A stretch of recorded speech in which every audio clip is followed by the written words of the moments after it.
நாம் தமிழர் கட்சி எதனால இந்த லட்சணத்துக்கு போச்சுன்னு தெரியுமா?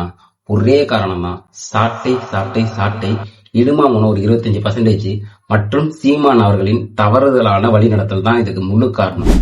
இப்ப வரைக்கும் அவங்க ஏன் தோத்துட்டோங்கிறத அண்டர்ஸ்டாண்டிங் பண்ணவே இல்லை. ஒரே ரீசன் தான், விஜய். எங்க போனாலும் எல்லா பிரச்சாரத்திலையும் எங்க கட்சிக்கு ஓட்டு போடுங்க அப்படின்னு அவங்க கேட்கவே இல்லை. போற எல்லா இடத்திலும் விஜய்க்கு ஓட்டு போடாதீங்க, விஜய்க்கு ஓட்டு போடாதீங்க, விஜய் விஜய் விஜய் விஜய்னு தூக்கத்துல எழுப்பி கொட்டா கூட விஜய் விஜய் தான் சொல்லிட்டு இருப்பானுங்க போல.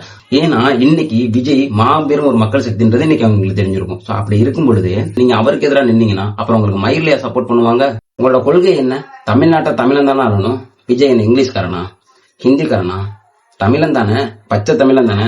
மதத்தால் அவன் எப்படியே இருக்கட்டும், இனத்தால் பிறப்பால் அவன் தமிழன். ஒரு பச்சை தமிழன் தான் தமிழ்நாட்டை ஆள்றான். நாங்க ஒரு தமிழனுக்கு கீழே தான் இருக்கோம்.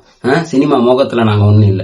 இன்னொரு விஷயத்த இந்த இடத்துல நான் பதிவிடணும். கண்டிப்பா தமிழனா இருந்தா, தமிழ் பற்றி இருக்கிறவன், தமிழ் தேசியம் பேசுற எல்லாரும் சீமான் பக்கத்துல தான் நிக்கணும்னு என்ன அவசியம் இருக்கு? இவ்வளவு பேசுறீங்களே, இலங்கை சைடு கூட உங்களுக்கு மரியாதை கிடையாது. அந்த சட்டசபையில விட்டு உங்களுக்கு கிளி கிளிக்கிறாங்க. இன்னைக்கு வீடியோ ரிலீஸ் ஆயிருக்கு. நம்ம விஜய் அவர்களை பத்தி பெருமையா பேசியிருக்காங்க. தமிழக முதல்வர் அவருக்கு கச்சத்தீவை சேர்த்து தரோம் அப்படின்னு சொல்லி பேசியிருக்காங்க.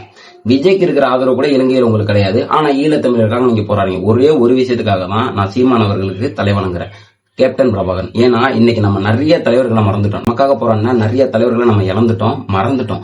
இவரை நம்ம மறக்காம வச்சிருக்கோம்னா அதுக்கு ஒரே காரணம் சீமான் அவர்கள் மட்டும்தான். அந்த ஒரு ரீசனுக்காக மட்டும்தான் சீமானனுக்கு ஒரு மரியாதை நான் கொடுக்குறேன். போன எலெக்ஷனுக்கு நான் சீமான் அவர்களுக்கு ஓட்டு போட்டேன் அப்படின்னா ஒரே ரீசன் தான், எனக்கு திமுக மேல இருக்கிற அதிக வெறுப்பும் தமிழ் மேல இருக்கிற அதிக பற்றும் தான் சீமான் அவர்களுக்கு நான் ஓட்டு போட்டேன்.